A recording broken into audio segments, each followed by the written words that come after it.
오늘 성경 말씀은 오라 우리가 여호와께로 돌아가자라고 하는 말로 시작하고 있습니다. 선지자를 통해서 주님께서 그들에게 돌아오라라고 말씀하는 것이죠. 돌아오라라고 하는 이야기는 하나님을 빗나가 참 멀리 가 있다라고 하는 이런 표현일 수 있습니다. 예수 믿지 아니하는 사람에게 돌아오라 말하는 것이 아니라 예수를 믿는 사람들인데, 우리로 얘기하면 다 성도들인데도 하나님과 함께 있는 것이 아니라 어느 순간 하나님과 빗나가 멀리 가 있는 그들에게 그곳이 아니니 돌아오라라고 이야기하는 것이죠. 이렇게 말씀하시는 이유가 뭘까? 하나님과 성도가 어긋나면 어떻게 될까요? 오늘 성경 말씀은 이렇게 말하고 있어요. 오라 우리가 여호와께로 돌아가자. 여호와께서 우리를 찢으셨으나 도로 낮게 하실 것이, 우리를 치셨으나 싸매어 주실 것이다, 이렇게 말하고 있어요. 하나님과 멀어진다는 건 때로는 하나님이 우리를 복 주시고 돌보시는 것이 아니라 우리의 삶이 꼭 찢어진 것 같은 모습이 되기도 하고 또 상한 것 같은 모습이 되기도 한다. 그러니까 하나님과 성도와의 관계가 병이 들면, 즉 함께 있어야 되는 자가 멀어지면 하나님이 그를 선대하시는 것이 아니라 하나님의 또 다른 목적 안에서 하나님과의 친밀한 자에게 때로는 찢으시고 고통을 주시는 그런 일들도 있지만 그게 절대 보편적인 건 아니거든요. 특별한 경우죠. 지금의 상황보다 더 큰 목적과 뜻이 품어져 있는 경우에 예수 그리스도의 십자가 같이 그런 일들이 허락되긴 하지만 이게 보편적인 일은 아니에요. 그런데 하나님께서 왜 하나님의 백성에게 찢으셨으나 너희들을 상하게 하셨다 뭐 이런 표현들이 등장하는가? 다름이 아니라 그들과 하나님과의 관계가 잘못되어 있기 때문에 그래요. 오늘 큐티를 하신 분들은 이사야 22장을 만났을 텐데 22장의 표현들을 한번 같이 보죠. 1절, 2절, 또 8절, 13절 쭉 말씀을 읽어볼 거예요. 한번 읽어보세요. 시작. 환상의 골짜기에 관한 경고라. 내가 지붕에 올라감은 어찌함인고 소란하며 떠들던 성, 즐거워하던 고을이여. 그가 유다에게 덮였던 것을 벗김에 그날에야 내가 숲을 곳간의 병기를 바라보았고 너희가 기뻐하며 즐거워하여 소를 죽이고 양을 잡아 고기를 먹고 포도주를 마시면서 내일 죽으리니 먹고 마시자 하는도다. 아멘. 하나님의 백성들의 삶의 모습이 하나님과 전혀 맞지 않는 장단으로 살아가고 있어요. 환상의 골짜기라고 이렇게 표현하고 있는 건 예루살렘을 지칭하는 그냥 별칭과 같은 표현입니다. 이상의 골짜기라고도 표현하고 환상의 골짜기라고도 표현하는데, 그렇게 말하는 이유는 예루살렘에 수많은 하나님의 선지자들이 또 하나님의 특별한 말씀이 그들에게 이상으로 계시로 임하는 풍성한 도시였기에, 다른 도시가 누리지 못하는 하나님의 이상과 계시가 그 예루살렘에 가득했기에 그곳을 환상의 골짜기 또 이상의 골짜기 이렇게 표현하는 거예요. 그런데 참 안타까운 건 뭐냐면 그렇게 하나님의 말씀이 그 성을 향하여 부어지고 있음에도 불구하고 하나님의 말씀과 전혀 상관없는, 하나님은 그들에게 지금 가슴 치며 애곡해야 된다, 회개할 때다라고 말하는데 그들은 어찌 보면 지붕 위에 올라가서 춤추고 노래하는 것 같은, 하나님은 경고다라고 말하는 그 순간에 그들은 춤을 추며 기뻐하는 모습을 보여주고 있고요. 나중엔 그들의 눈에 비늘 같은 것이 벗겨지고 하나님이 현실로서 우리 땅에 재앙이 임하고 있구나라고 하는 것을 보여준 그 순간에 하나님을 의지하기보다는요, 급하게 병기구를 열어보기도 하고 또 뭐 수로를 파기도 하고 성벽을 건축하기도 하는 그런 모습들이 성경에 보여지더란 말이죠. 심지어는 그들이 기뻐하며 즐거워하며 소를 죽이고 뭐 양을 잡아 고기를 먹고 잔치를 한다 이렇게 말하고 있어요. 그런데 왜 이런 큰 재앙의 때 그렇게 하는가 봤더니 이렇게 써 있습니다. 내일 죽으리니 먹고 마시자 하리라, 이렇게 말하고 있어요. 이걸 쾌락주의라고 이야기하는 거거든요.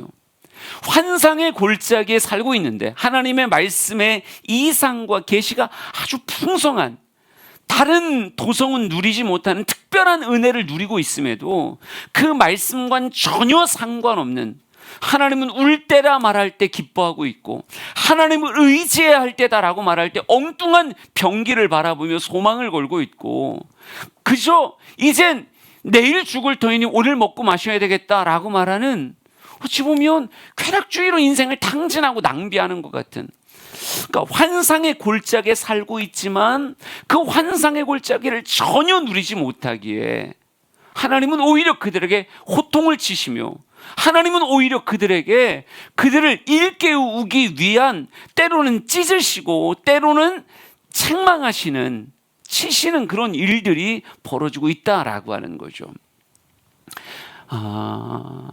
환상의 골짜기에 사는데 그 환상을 누리지 못하는 그 모습이 하나님과 거리가 벌어지게 만드는 거예요. 오늘 우리도 비슷할 수 있어요. 하나님의 백성인데 하나님을 누리지 못하는, 하나님을 축복의 대상으로 온전히 누리지 못하는 그런 성도의 삶을 사는 사람들이 생각보다 꽤 있다는 거죠. 그럴 때 오늘 성경은 말하는 거예요. 돌아오라. 하나님과의 관계가 그러면 안 된다. 하나님이 너희를 찢으시는 관계가 되면 안 되고, 하나님이 너희를 치시는 관계가 되면 안 된다. 하나님이 회복하시고 하나님이 고치시고 싸매시고 하나님이 너희에게 하나님의 빛을 비추시는 모습으로 회복되기 위해선 무엇해라? 돌아오라 라고 말하고 있다고요. 그 돌아옴의 실제가 무엇인가? 성경은 이렇게 말하고 있어요.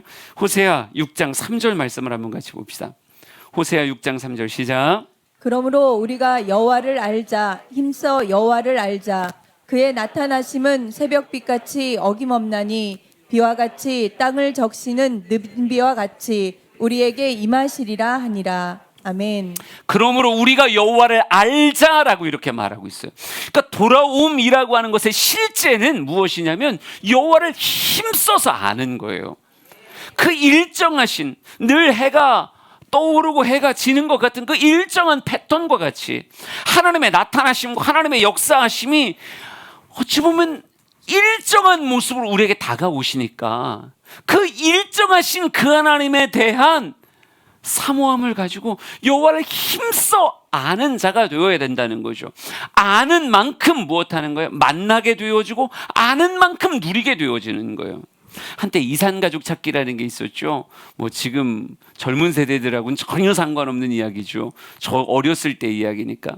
이산가족 찾기 할 때 수많은 사람들이 나름의 포스터를 만들기도 하고 전단지를 만들기도 하고 정말 방송국 벽에 담벼락에 하나 빈자리 없을 만큼 빼곡하게 붙이면서 헤어진 사람들을 찾았어요. 근데 헤어진 사람을 결국 찾을 수 있는 가능성의 사람이 어떤 사람이냐?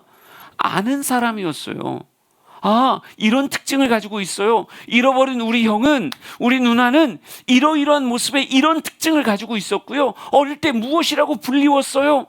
이런 정보를 아는 사람은 무엇하게 돼요? 만나게 되더라고요.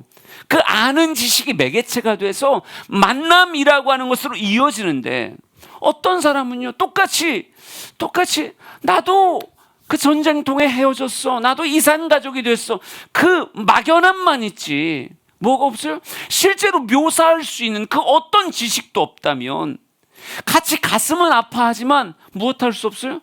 어떤 알미 없으면 진정한 만남으로 나아가지 못한다고요. 아무리 환상의 골짜기에 살고 있어도 그 환상과 계시에 대한 알미 없으면 선지자는 가슴을 칠 때 자기는 무엇하는 거예요? 지붕 위에 올라가서 춤을 추는 거예요. 선지자는 하나님을 바라보며 매타게, 하나님 이 전쟁의 위기 가운데 건져주세요. 이 사네립의 침입에서 우리를 건져주시고요, 느부갓네살의 침입에서 우리를 건져주세요. 갈망할 때에 그들은 엉뚱하게 수로를 파고 있고 성벽을 도두고 있고 엉뚱하게 병기고의 문을 열고 있다는 거죠. 아직도 하나님의 경고, 하나님의 역사하심이 가득하다면 아직 끝난 게 아닌데, 얼마든지 새롭게 써내려갈 삶의 이야기들이 가득 있을 수 있는 기회의 삶을 살고 있는데 염세주의자가 되고 또 때로는 쾌락주의가 돼서 다 끝난 것 같이, 다 다 끝난 것 같이 그냥 내일 죽을 터이니 먹고 마시자, 하루를 탕진하듯 낭비하듯 그렇게 살아갈 수 있다는 거예요. 여러분, 그러니까 환상의 골짜기에 사는 자로서 그 삶을 온전하게 살아가려면, 하나님의 백성으로서의 하나님과의 더 깊은 만남을 온전히 누리려면 우리에게 무엇이 있어야 되는가? 여호와를 힘써 아는, 하나님을 아는, 그 일정하신 하나님을 아는 그런 거룩한 욕심이 우리 안에 있어야 된다는 거예요. 저는 그것이, 특별히 암이라고 했을 때 저는 그걸 묵상이라고 말하고 싶어요. 하나님의 말씀, 그 일정하다라고 표현될 만큼의, 어김없다라고 말씀하실 만큼의 그런 하나님의 패턴이 어디에 나와 있는가? 하나님 자신을 무엇을 통해 우리에게 알려주시고 계시하는가? 다른 게 없다고요. 말씀이에요, 말씀. 저는 올 한 해 우리 사랑하는 성도들에게 하나님의 말씀에 대한 묵상의 욕심이 가득 담겨 있었으면 좋겠어요. 선포되는 말씀도, 또 여러분이 성경을 직접 읽으며 하나님을 알아가는 그런 마음들도 그 어느 해보다 컸으면 좋겠고, 하나님을 온전히 알아가기에 하나님을 내 삶에서 누리는, 찢으신 것을 고치시고 상처를 싸매시고 넘어져 있는 우리를 일으키시는 하나님의 역사를 온전히 맛보는 한 해가 됐으면 좋겠습니다. 우리가 코로나 이후 회복 참 많이 얘기하는데, 그 회복의 주체는 사람일 수 없다니까요. 내 마음도, 내 가정도, 내 생업도, 모든 것을 회복시킬 수 있는 주체는 누구세요? 하나님이세요. 그러니까 하나님과의 관계가 좋아야 되지, 하나님과의 관계가 어긋나면 안 된다고요. 어긋나지 않기 위해서 우리가 누리고 있는, 이 환상의 골짜기에 살고 있는 우리가 누릴 수 있는 최고의 복의 그 걸음을 저와 여러분이 뗄 줄 알아야 된다는 거죠. 묵상의 삶, 하나님 말씀에 관심을 가지고 하나님을 알아가는 그 삶, 그 삶이 여러분의 올해를 표현하는 삶이 되었으면 좋겠습니다. 여러분이 그 안에 얼만큼의 시간을 담아 하나님 앞에 드리든지 그 시간은 결코 여러분에게 해되지 않을 것이고, 꼭 오병이어 같이 여러분이 하나님의 말씀을 묵상하기 위해서 그 안에 나를 집어넣는 그 물고기 2마리, 보리떡 5개의 그 수고가 내 삶의 5,000명분의 식사가 되는 것 같은 풍성함으로 여러분에게 채워질 줄 믿습니다. 믿으시면 아멘. 묵상의 삶이 내 삶을 풍요케 할 것을 믿으시면 아멘. 내 삶을 상처난 걸 싸매실 것을 믿으시면 아멘. 묵상이 메디테이션인데요, 이게 어원을 살피면 메디슨, 약에서 왔다고 얘기하더라고요. 약은 먹으면 뭐가 일어나요? 약효가 나타나죠. 말씀을 진짜 묵상하는 실력을 가지면요, 그 말씀으로 말미암아 약효가 나타나는 거예요. 근데 양약보다는 한방 쪽에 가까운 것 같아요. 먹자마자 금방 효과가 나타나기보다는 오래 장복을 하면 좀 이상하다. 근데 뭐 이상하지만 뭐 맞는 표현일 거예요. 장복하면 어느 순간 체질이 달라지는 거예요. 나의 체질이 달라지는 거예요. 내 삶에 있어서의 정말 활용할 수 있는 삶의 에너지와 가용할 수 있는 모습이 달라지는 거예요. 우리 주양의 성도들이 전 되게 상징적으로 생각하거든요. 1, 2월 시작하면서 큐티가 부족해졌어. 굉장히 상징적으로 생각하고 있어요. 야, 3, 4월 달은 엄청나게 찍어버려야 되겠다. 부족하다니 이게 웬 말이냐. 잔뜩 찍자, 막 이런 마음이 있는데, 성도들 안에 그래도 다시 큐티 해보고 싶고 하나님 말씀 앞에 서고자 하고 그런 거룩한 열망이 있다는 거 아닐까요? 난 이게 회복의 전조라고 생각해요. 여러분의 삶이 싸매어지는 시작이요, 회복되어지는 시작, 하나님의 은혜의 빛이 강렬하게 여러분을 둘러 비출 그런 시작이라고 분명히 믿습니다. 그래, 성경은 우리에게 약속하고 있어요. 하나님과 가까워짐이 진정 내 삶의 복이 될 거라고. 예수 믿기 전에 주제성구는 아마 요한복음 3장 16절 같을 것 같아요. 성경 한번 읽어볼까요? 같이 읽어봅시다. 시작. 하나님이 세상을 이처럼 사랑하사 독생자를 주셨으니 이는 그를 믿는 자마다 멸망하지 않고 영생을 얻게 하려 하심이라. 아멘. 예수를 믿지 않는 자들에게 새겨줄 주제성구는 요한복음 3장 16절이겠죠. 그를 예수 그리스도를 믿는 자마다 멸망하지 않고 영생을 얻게 된다. 그러면 우리는 이미 요한복음 3장 16절을 통과한 사람이잖아요. 그럼 우리에게 삶의 주제성구는 뭘까? 저는 요한복음 10장 10절이라고 생각해요. 이것도 한번 읽어볼까요? 10장 10절 시작. 도둑이 오는 것은 도둑질하고 죽이고 멸망시키려는 것뿐이요 내가 온 것으로 양을 생명 얻게 하고 더 풍성히 얻게. 왜 울어요? 이렇게 이 정도로 감동적이었어요? 예수님이 온 것은 양으로 생명을 얻게 하고 더 풍성히 얻게 하려는 것이다. 그래요. 그냥 영생을 얻는 것, 여기가 우리의 끝이 아니라고요. 성도의 삶이라고 하는 건 생명을 얻은 것에서 끝나는 것이 아니라 더 풍성히 얻게 하려 합니다. 여러분, 이게 다르다니까요. 지금 어찌 보면 중환자실에서 숨을 헐떡이는 사람도 살아있긴 살아있는 거예요. 그런데 어떤 운동선수들이 뭐 프로 리그에 가서 농구를 하건 배구를 하건 정말 자신의 삶의 에너지를 뿜어내는 그 모습을 한번 봐보세요. 똑같이 심장 뛰고 똑같이 살아있다라고 말하지만 그 살아있음으로 누리고 있는 생명력은 완전히 다르잖아요. 전 여러분이 산소호흡기 끼고 삶을 사는 그런 생명력이 아니었으면 좋겠고, 지금도 수많은 사람들에게 감탄이 일어나게 할 만큼의 그런 아주 강렬한 생명력의 풍성함이 있었으면 좋겠습니다. 근데 이 양으로 생명을 얻게 하고 더 풍성히 얻게 되어지는 이 생명력은 어디서 온다? 하나님의 말씀을 알아감, 그 안에서 깨달아감 안에 양으로서 누리는 생명력의 근원이 그 안에 담겨져 있다는 거죠. 우리 에베소서 3장으로 가봅시다. 에베소서 3장 17절에서 19절이에요. 한번 읽어보겠습니다. 시작. 믿음으로 말미암아 그리스도께서 너희 마음에 계시게 하시옵고 너희가 사랑 가운데에서 뿌리가 박히고 떡가 굳어져서 능히 모든 성도와 함께 지식에 넘치는 그리스도의 사랑을 알고 그 너비와 길이와 높이와 깊이가 어떠함을 깨달아 하나님의 모든 충만하신 것으로 너희에게 충만하게 하시기를 구하노라. 아멘. 이 말씀을 잘 보면요, 하나의 씨앗이 떨어져서 그것이 이렇게 쫙 자라서 100배, 60배, 30배의 결실을 맺는 것과 같은 이런 그림이 막 머릿속에 그려져요. 정말 그 너비와 길이와 높이와 깊이 점점 커지는, 겨자씨가 진짜 작은 씨앗이라 그러는데 이것이 자라서 나무가 되면 수많은 새들이 그 가지에 깃들인다라고 성경에 써 있거든요.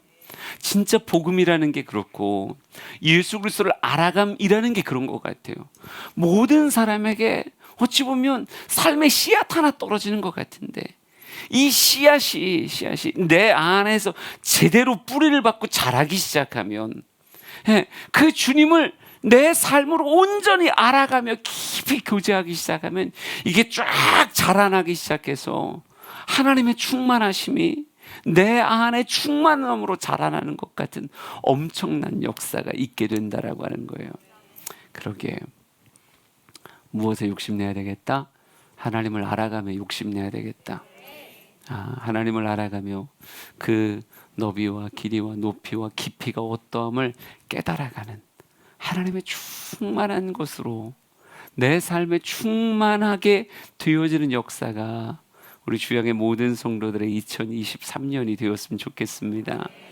그러니까 설교를 듣고 이렇게 살아가는 것도 여러분에게 무거움이 아니라 기쁨이요 설레임이었으면 좋겠고, 큐티를 하면서도 하나님 오늘 내게 주실 말씀이 무엇인가, 그것을 알아가는 그 안에서의 너비, 길이, 높이, 깊이를 정말 가늠해보는 묵상이라고 하는 건 정말 소믈리에들이 막 그 맛을 보는 것 같이 그 안에 담긴 무언가의 깊이 있는 스토리를 뽑아내는 것 같은, 정말 그런 모습이 말씀을 대하는 여러분의 삶의 태도에 있었으면 좋겠어요. 우리가 힘써 여호와를 알게 되면 과연 어떤 일이 일어나게 될까? 다시 호세아로 가봤으면 좋겠어요. 호세아 6장 1절 2절을 한번 같이 볼까요? 호세아 6장 1절 2절입니다. 시작. 오라 우리가 여호와께로 돌아가자. 여호와께서 우리를 찢으셨으나 도로 낫게 하실 것이요 우리를 치셨으나 싸매어 주실 것임이라. 여호와께서 이틀 후에 우리를 살리시며 셋째 날에 우리를 일으키시리니 우리가 그의 앞에서 살리라. 아멘. 하나님께 돌아가면 어떤 역사가 있는가? 하나님은 낫게 하시고 하나님은 싸매어 주시며 하나님이 우리를 살리시는 역사가 하나님으로부터 우리에게 주어지는 거예요. 내가 낫게 할 수 있는 것도, 내가 스스로 내 인생을 싸맬 수 있는 것도, 내가 넘어져 있는 나를 일으킬 수 있는 것도 아니에요. 그거 다 누가 하시는 거냐면 하나님이 하시는 거예요. 하나님이 하실 때 그 역사가 내 삶에서 이루어지는 거죠. 그러니까 여호와께 진짜 돌아가서 힘써 여호와를 알기 시작하면 그 하나님의 일하심이 내 인생에 어떤 모습으로 나타나는 거예요? 내 삶을 치유하고 회복하고 온전케 하는 역사로 나타나는 거예요. 하나님의 말씀 안에 이 말씀 읽고 말라기 4장 2절 말라기 4장 2절 한번 읽어보세요. 시작. 내 이름을 경외하는 너희에게는 공의로운 해가 떠올라서 치료하는 광선을 비추리니 너희가 나가서 외양간에서 나온 송아지같이 뛰리라. 아멘. 공의로운 해가 떠올라요. 누구에게? 경외하는 너희에게. 내 이름을 경외하는 너희에게 공의로운 해가 떠올라서 치료하는 광선을 쫙 발한대요. 그러면 외양간에서 나온 송아지같이 뛰게 된다 이렇게 말해요. 사람은 장점이 있고 약점이 있어요. 그죠? 모든 사람이 다 그래요. 장점이 있고 약점이 있어요. 근데 우리가 연초가 되면 늘 내 삶에 이런 부분들은 내 삶의 약점이니까 이것들을 하여간 최소화시켜야 돼. 혹은 내 삶에서 이걸 뽑아내야 돼. 이런 소망을 가지죠. 근데 그게 잘 돼요? 그게 잘 안 된다는 게 문제인 거잖아요. 그러니까 약점도 어찌 보면 그것도 나예요.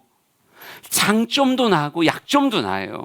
근데 이 약점을 내가 부정하려고 해도 그게 내 삶에 꼭 새겨진 것 같이, 물론 잘못된 아예 내 삶을 해되게 하는 습관을 나라고 받아들이고 싶진 않아요. 그런 것들은 뽑아내야 되는 거예요. 그런데 그냥 한 사람으로서의 장점, 약점. 뭐 예를 들면 이런 거예요. 우리 사역자 워크숍을 하면서 MBTI 전문가이신 어떤 사모님에게 우리를 감정을 부탁을 드렸어요. 그래서 좀 심화 과정으로 쭉 하고 난 다음에 그거에 대해서 하나하나 얘기를 해주는데 되게 재밌고 유익하고 서로를 알아가는, 사역자들 안에서 이 사람이 이런 성향과 이런 모습이었구나 이런 걸 알아가는 되게 재밌는 시간을 가졌어요. 제가 INTP 아닌가? 맞아요? INTP 맞아요? 제가 INTP래요. INTP긴 INTP인데 이렇게 말했더니 지금 이게 중고등부 학생들한테는 굉장히 큰 인기인가 봐요. 그러니까 요즘 이력서를 써낼 때도 뭘 할 때도 당신의 MBTI가 뭡니까? 이런 걸 묻는다고 하더라고요. 그러니까 제가 지금 이렇게 말하는 것도 INTP입니다라고 말하는 것도 누군가에겐 굉장히 강렬한 선입견이 될 수 있어요. 이해하세요? 그러니까 내가 INTP니까 이렇게 말하니까 우리 딸들이 당장 그러니까 아빠 공감을 못하지. 아빠는 어쩐지 공감이 안 돼. 나한테 막 그러더라고요. 그래서 그래. 그렇지. 내가 좀 그런 성향은 좀 있죠. 근데 이게 나잖아요. 그죠? 현실 감각이 좋은 건가요? 공감을 못하고 이런 거예요? 근데 이게 동전의 양면같이 그냥 붙어 있는 거란 말이죠. 근데 이게 내 삶의 약점의 역할을 할 때도 있고 또 때로는 그게 꼭 약점이 아닐 수도 있어요. 근데 제가 여러분에게 진짜 말하고 싶은 건 뭐냐면 우리가 어떤 성향의 사람인가 하는 것보다 더 중요한 건 내가 하나님의 그 빛 안에 쌓여 있는가 하는 게 굉장히 중요한 거예요. 내가 하나님의 빛 안에 쌓여 있잖아요. 그러면 장점도 당연히 장점이지만 약점도 하나님이 사용하시는 약점이 된다고요. 그러니까 하나님의 빛 안에서는 우리의 삶이 하나님의 사역에 쓰임받을 수 있을 그런 삶의 모습으로 하나님이 치유하시고 싸매시고 살리셔서 사용하신다는 거예요. 그러니까 더 이상 약점도 내가 방향이 하나님을 향해 있고 하나님의 빛을 받고 있는 상황 속에선 약점이 아니라니까요. 그 약점조차도 하나님의 역사를 이끌어가는 데 있어서의 도구가 된다고요. 그러니까 나를 해하고 타인을 해하는 약점이 아니에요. 이게 동전의 양면같이 장점. 근데 그 장점도 때로는 장점이 아닌 경우가 있다는 거 여러분 아세요? 이건 디테일하게 설명하고 싶은데 말재주가 없어갖고 설명은 못하겠는데 장점도 늘 장점이 아니에요. 약점도 늘 약점이 아니에요. 여러분 만약에 어떤 범죄자가 굉장히 치밀한 성격을 가지고 있다라고 하는 게 자기의 장점이야. 굉장히 디테일하게 하나하나를 살펴요. 근데 이게 어디로 가면 그렇죠. 이게 무언가 해되게 하는 범죄에 사용된다고 얘기하면 그 장점이 그게 장점이냐고요. 장점이 아니라니까요. 내가 말하고 싶은 건 뭐냐면요. 그러니까 방향이 훨씬 중요하다는 거예요. 하나님을 향한 방향 안에서 하나님의 빛이 내 삶에 정말 공의로운 애가 떠올라서 치료하는 광선을 바라면 그 안에서 내가 나를 장점이라고 생각하는 그 장점은 만개하여 하나님의 일을 이루는 통로가 되어지고 심지어 내가 약점이라고 생각했던 내 삶의 모습들조차도 하나님의 공의로운 빛 가운데선 무엇한다? 이것 또한 영혼을 살리고 더 아름다운 열매를 맺게 하는 그런 모습으로 쓰임을 받는 거예요. 그러니까 약점 없애주세요 그게 아니에요. 약점을 없애주세요가 아니라 내가 하나님을 똑바로 바라보게 해주시고 하나님의 빛 안에 내가 쌓여지게 해주세요. 그러면 하나님은 그 빛의 쌓여짐 안에서 나의 어찌 보면 이걸 뭐라 그래야 돼요? 빛과 어둠 이렇게 말하고 싶지 않은데 하여간 나의 양면을 하나님은 다 기가 막히게 사용하신다는 거죠. 우리 성경에서 예를 들어 볼까요? 사도행전 15장 36절에서 41절까지의 사건을 하나 볼 거예요. 한번 쭉 읽어봅시다. 시작. 며칠 후에 바울이 바나바로 말하되 우리가 주의 말씀을 전한 각 성으로 다시 가서 형제들이 어떠한가 방문하자 하고 바나바는 마가라 하는 요한도 데리고 가고자 하나 바울은 밤빌리아에서 자기들을 떠나 함께 일하러 가지 아니한 자를 데리고 가는 것이 옳지 않다 하여 서로 심히 다투어 피차 갈라서니 바나바는 마가를 데리고 배 타고 구브로로 가고 바울은 실라를 택한 후에 형제들에게 주의 은혜의 부탁함을 받고 떠나 수리아와 길리기아로 다니며 교회들을 견고하게 하니라. 아멘.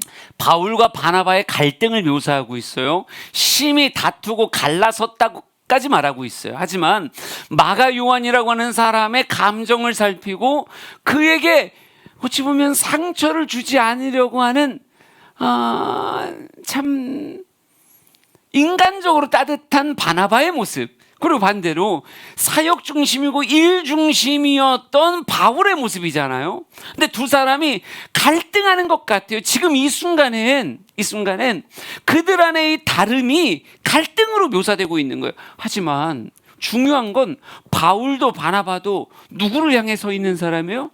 하나님을 향해 서 있는 사람이고 하나님의 빛이 그들을 둘러 감싸고 있는 사람들이라는 거예요. 이게 중요한 거예요. 이 하나님의 빛이 그들을 감싸고 있을 때 심지어 그들의 갈라짐이라고 하는 것도 결국 무엇으로 귀결되는가? 성경에 이렇게 써 있습니다. 그들이 수리아와 길리기아로 다니며 교회들을 견고하게 하니라. 바나바는 마가 요한과 함께, 바울은 실라와 함께 그들이 갈라져서 걷는 그 모든 걸음에 만나는 교회들이 오히려 견고하게 되고 굳건하게 되어지는 그런 복을 누리게 되더라는 거예요. 그러니까 갈라짐이 해되는 갈라짐이냐? 아니에요. 수많은 교회들을 오히려 2배로 더 건강하게 만드는 그런 갈라짐. 심지어 그것조차도 하나님은 무엇하셨어요? 싸매시고 회복하시고 하나님은 살리셔서 하나님의 역사를 이루어 간다는 거죠. 그러니까 이런 사람들의 모습이 되어지기 위해선 뭐가 비추어야 되는 거예요? 의로운 해, 공의로운 해가 떠올라서 치료하는 광선을 감싸야 되는데, 이 치료하는 광선은 누구에게 비추어진다? 여호와를 경외하는 너희에게 비춰진다. 여호와를 경외한다는 건 뭐예요? 그 실제는 하나님의 앞에 묵상하는 삶으로 살아가는 거예요. 환상의 골짜기에 사는 자로서 하나님의 보여주시는 그 환상과 이상에 매료되어 인생을 살아갈 때 하나님이 그 삶을 그렇게 사용하신다는 거죠. 그러니까 우리가 묵상하는 삶을 살아간다는 게 굉장히 중요해요. 하나님은 묵상하는 자, 하나님의 환상, 하나님의 계시, 하나님의 그 보여주는 이상 안에 거하는 자를 하나님은 빛으로 감싸시며 그를 싸매시고 치유하셔서 사용하시니까 난 저의 인생이 제게 약점이건 단점이건 저의 삶의 기질에 그 온갖 다름들이 다 하나님 안에서 유익되게 수많은 영혼들에게 쓰여졌으면 좋겠어요. 근데 그게 가능하다니까요. 예. 내가 아니라 하나님의 빛이 나를 감싸고 있으면 나를 구성하고 있는 다양한 요소들이 전부 다다. 때로는 장점이라고 생각하는 그 부분도, 심지어 나의 약점이라고 생각되는 그 부분도 묵상하는 삶을 살아가는 자에게 비추어지는, 여호와를 경외함 안에서 비추어지는 그 빛이 나를 그렇게 쓰시는 모습으로 만드신다는 거예요. 우리 사랑하는 성도들이 2023년 그렇게 쓰임받게 되기를 원합니다. 예, 여러분의 장점도 심지어 약점도 하나님의 빛 안에서 진짜 하나님의 유익을 위해서 사용되시는 기가 막힌 모습. 또 하나 이렇게도 표현할 수 있을 것 같아요. 묵상하는 삶이 삶의 열매를 맺게 한다라고도 조금 더 다르게 표현해 보려고 합니다. 시편 1편 1절 2절 3절 말씀 한번 같이 볼게요. 잘하는 말씀이니까 시작. 복 있는 사람은 악인들의 꾀를 따르지 아니하며 죄인들의 길에 서지 아니하며 오만한 자들의 자리에 앉지 아니하고 오직 여호와의 율법을 즐거워하여 그의 율법을 주야로 묵상하는도다. 그는 시냇가에 심은 나무가 철을 따라 열매를 맺으며 그 잎사귀가 마르지 아니함 같으니 그가 하는 모든 일이 다 형통하리로다. 아멘. 오직 여호와의 율법을 즐거워하며 그 율법을 주야로 묵상하는 자다, 이렇게 써 있어요. 그게 복 있는 사람의 모습이에요. 복 있는 사람은 그렇게 하나님의 말씀을 묵상하는 인생을 살아가는데, 그 묵상하는 자의 삶을 묘사하며 그는 시냇가에 심기운 나무와 같다. 시냇가에 심기운 나무와 같아서 그 나무가 무엇해요? 철을 따라 열매를 맺는다, 이렇게 써 있어요. 여러분, 하나님의 말씀을 묵상하는 삶이 얼마나 유익되고 복 있는 삶인가 하는 건 열매라는 단어를 통해서도 표현될 수 있어요. 여러분, 과실수에게 열매라고 하는 건 나무를 위한 것도 되죠. 그 안에 씨가 담겨져 있으니까. 씨가 담겨져 있으니까 나무를 위한 것도 되지만, 그 열매는 나무를 위한 것을 넘어서서 지나가는 참 많은 사람들에게 아주 달콤함이 되어지고 맛있음이 되어지는, 아직 구정 때 많이 먹었잖아요. 배도 먹고 귤도 먹고 별의별 거 다 먹었잖아요. 예, 그게 다 열매예요. 나무가 맺은 열매. 예, 그 나무의 유익을 넘어서 수많은 사람들, 또 다른 타인에게 유익이 되는 것이 뭐라고요? 그게 열매라고요. 내가 묵상하고 살아갈 때 내 삶에 주렁주렁 수많은 열매가 맺혀져서 나뿐만 아니라 내 삶을 지나치는 수많은 사람들에게 유익이 되어지는, 내 삶에 맺어진 그 열매가 그에게서 아주 향긋하고 달콤하고 또 시원함을 주고 정말 기쁨을 주는 그런 열매가 된다라고 말하고 있다는 거죠. 그러니까 그게 얼마나 복된 인생인가. 설교를 급격히 마무리하려니까 이게 진짜 얼마나 복된 인생인가 하는 거예요. 나만 해서 끝나는 게 아니라 내 삶에 맺어진 열매가 아름다운 탐스러운 사과 같아서 이걸 떼서 가져가는 사람들마다 그것 안에서의 아주 맛있는, 그러니까 묵상은 솔직히 나눠야 되는 거예요. 사진 찍어 올리라는 얘기예요. 이상하다. 그러니까 묵상은 나에게만 유익이 되는 게 아니라 꼭 열매와 같아서 그걸 맛보는 수많은 사람들에게 같은 달콤함과 기쁨과 감사, 물론 그걸 맺어내기 위한 그 간증이 내 삶의 진액으로 맺어지기 위한 그 수고가 내게 있어야죠.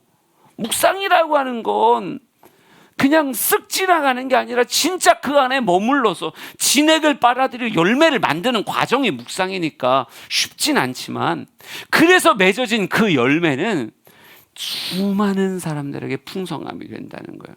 그러니까 모든 말씀은 뭐가 돼요? 우리의 삶에서 얼마든지 예가 되어져요. 내 삶의 열매가 되어진다라고 말하고 싶은 거예요. 성경을 하나 더 읽어봅시다. 고린도후서 1장 18절에서 20절이에요. 같이 읽어봅시다. 시작. 하나님은 미쁘시니라. 우리가 너희에게 한 말은 예하고 아니라 함이 없노라. 우리 곧 나와 실로아노와 디모데로 말미암아 너희 가운데 전파된 하나님의 아들 예수 그리스도는 예하고 아니라 함이 되지 아니하셨으니 그에게만 예만 되었느니라. 하나님의 약속은 얼마든지 그리스도 안에서 예가 되니 그런즉 그로 말미암아 우리가 아멘하여 하나님께 영광을 돌리게 되느니라.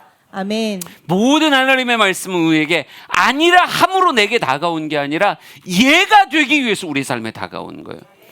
여러분의 마음에 콕 박히는 그 말씀은 내 삶의 예가 되기 위해서, 즉 열매가 되기 위해서 내 삶에 찾아온 거란 말이에요. 그러니까 우리는 하나님의 약속이 얼마든지 우리의 삶에 예가 되기에, 그리스도 안에서 예가 되기에 우리는 그냥 뭐 하는 거야?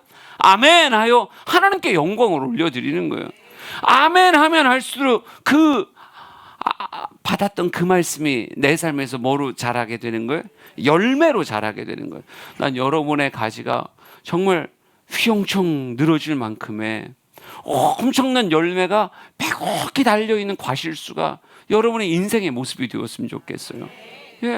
지금 아주 맛있게 자라져 있는 그런 열매도 있고, 지금 이제 몽우리가 지면서 막 점점 자라가는, 아직은 떨지만 시간이 지나면 지날수록 아주 풍성한 열매가 될 그런 열매도 있고, 그러니까 온 삶의 가지에 수많은 예가 될 하나님의 말씀을 아멘, 아멘, 아멘 이렇게 받았기에 오늘 이상하네. 추워서 그래요.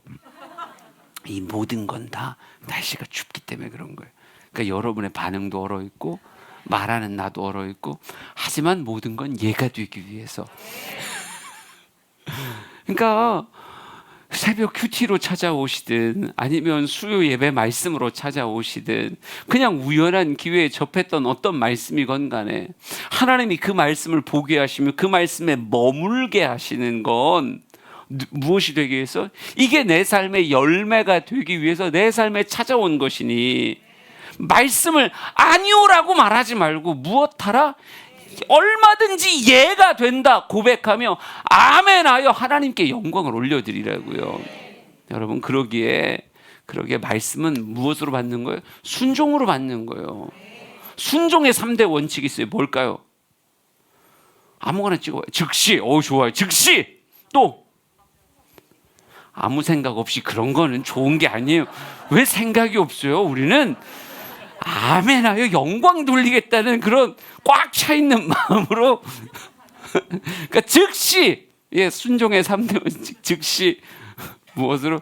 기쁨으로 온전하게, 즉시 기쁨으로 온전하게. 그냥 순간적으로 만들었는데 꽤 괜찮은 것 같아요. 즉시. 예, 하나님의 말씀은 여러분 시간 지나면 강렬했던 그 감동이 변해요. 진짜로 변한다니까요. 지금 이 순간에 하나님의 영광이다 라고 생각하면 내 안에 훅 들어온 그 묵상이, 그 말씀이, 이걸 즉시 내 삶의 열매로 바꿔나가는 모습이 있어야 되는데, 이걸 못하면 이게 변한다니까요. 여러분 씨앗도 마르는 거 아시죠? 씨앗이 있으면 땅에다 갖다 심어야지. 씨앗을 가만 두면 말라요. 마르면 나중에 심어도 자라지 않는다니까요. 마른 씨앗은 죽은 씨앗이에요. 우리의 삶에 수많은 하나님의 말씀들이 죽은 씨앗으로 내 삶에 그냥 널브러져 있는 경우가 얼마나 많냐고. 뭐 안 했기 때문에 그런 거예요? 순종 안 했기 때문에 그런 거예요. 순종으로 즉시 기쁨으로 하나님 감사합니다. 하나님 나에게 이런 말씀 주셔서, 이런 감동 주셔서 하나님 감사합니다. 예. 여러분 그 감사라고 하는 게 되게 중요한 거예요. 기쁨으로 받아야 되는 거예요. 그리고 온전하게.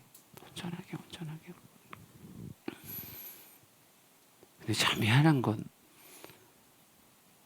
아멘 하는 사람만 계속 아멘하고 계속 말리는 사람은 계속 말린다는 게 그게 문제죠. 똑같은 씨앗을 똑같은 밭에 쫙 뿌리는 것 같은데 말이죠. 근데 어떤 사람에게 말씀이 떨어지면 막 아멘 하고 막 즉시 기쁨으로 온전함의 순종으로 하나님 앞에 화답하는 자가 있는가 하면 똑같이 말씀 들어놓고 이게 거룩한 부담감으로 뭘로 다가왔을 때 나중에 하자, 뭐 나중에 뭐 내년쯤. 그리고 여러분 이게 부담감과 기쁨은 이게 그냥 붙어있는 한 면이에요. 어딜 쳐다보느냐에 따라서 그냥 물이 조금이다, 이만큼이다, 뭐 이런 거랑 똑같은 거예요. 부담감과 기쁨은 양쪽 면이라니까요. 그러니까 이왕이면 어떻게 받는 거예요? 기쁨으로 받는 거죠. 하나님 이 감동 주셔서 기쁩니다. 기쁩니다. 이렇게 하는 거예요. 이 일 시켜주셔서 기쁩니다. 이렇게.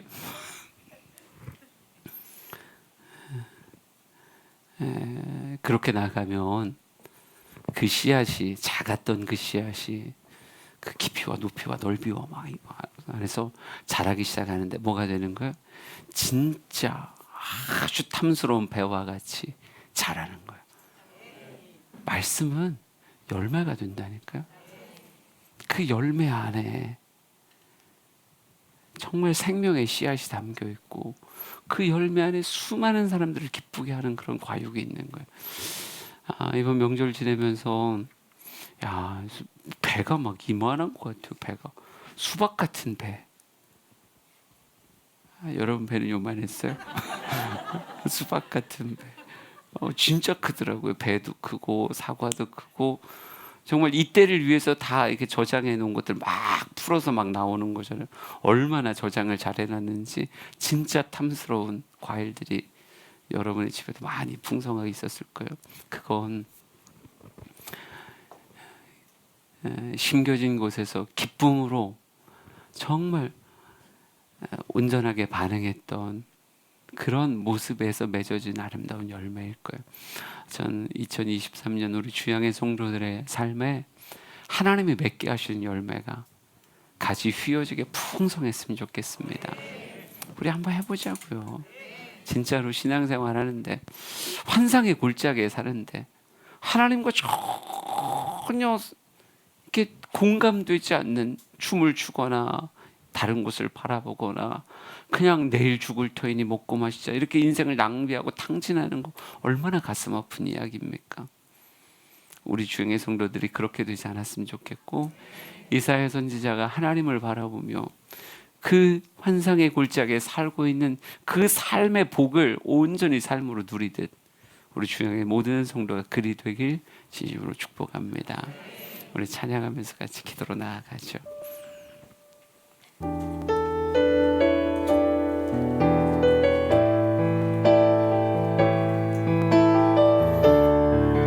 말씀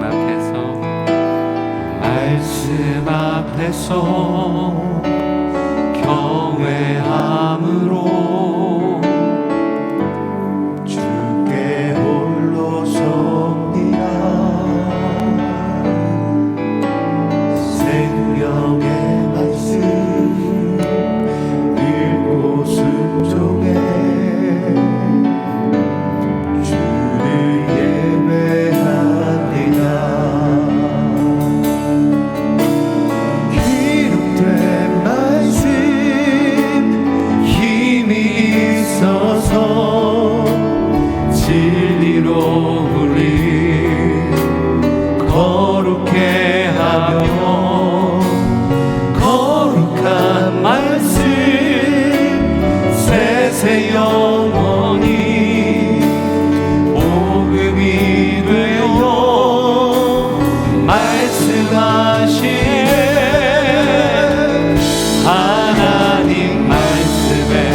말씀에 생명을 거는 자 한 사람 찾으시는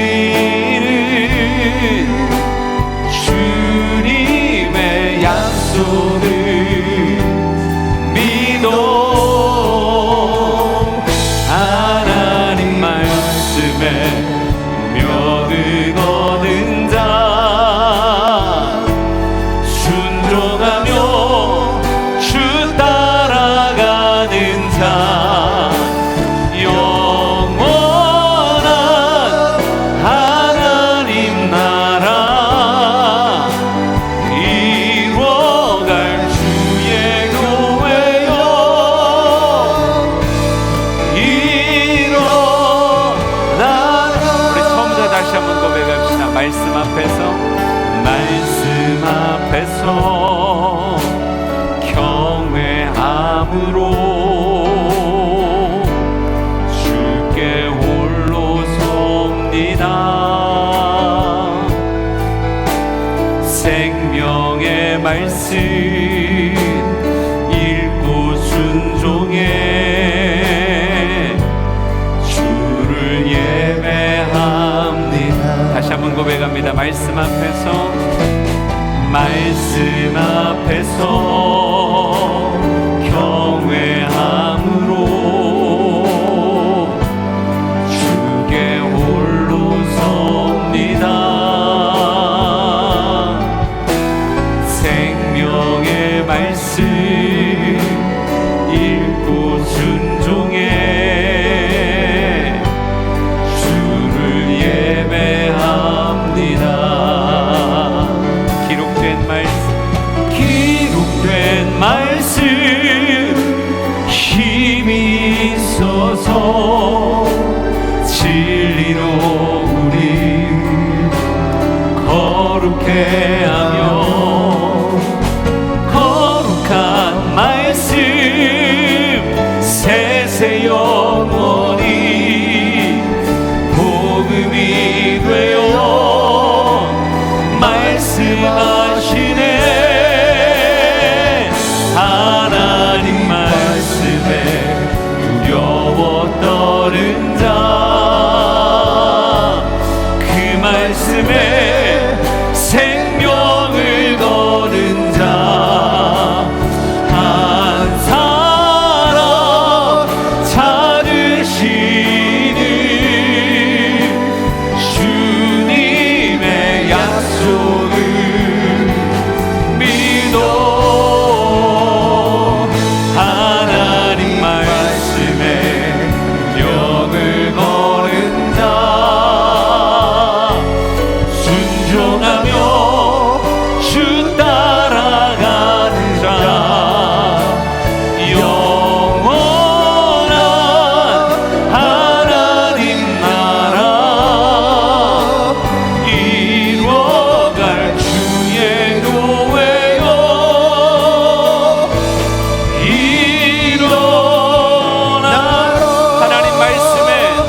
하나님 말씀에 두려워 떠는 기도의 자리로 나아갑시다.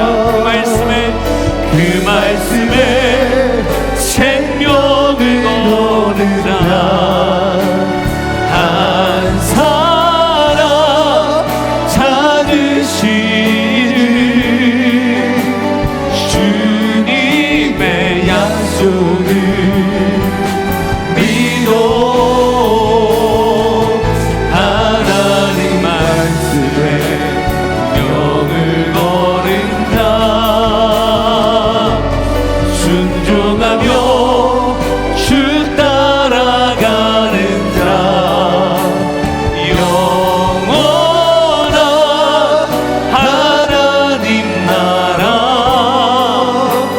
이루어갈 주의 교회여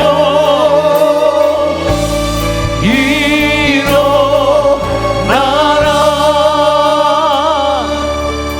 내 삶을 치유하는 것도 하나님의 말씀이고 내 삶을 하나님의 열매로 맺어가게 하는 것도 하나님의 말씀입니다. 우리 묵상하는 인생을 살아가자고요. 하나님 말씀에 욕심을 내고 정말 하나님 말씀으로 찾아가는 우리의 모든 모습이 되어지길 간절히 소망합니다. 기록된 말씀, 선포된 말씀, 하나님의 말씀이 내 삶의 복이라 고백하며 그 말씀에 푹 젖어드는 2023년 되길 간절히 소망합니다. 하나님, 주의 말씀 앞에 서겠습니다. 말씀 앞에 나의 운명을 걸겠습니다. 하나님 말씀 붙잡고 이 땅의 삶을 살겠습니다. 우리 주여 세 번 부르짖고 통성으로 같이 기도합시다. 주여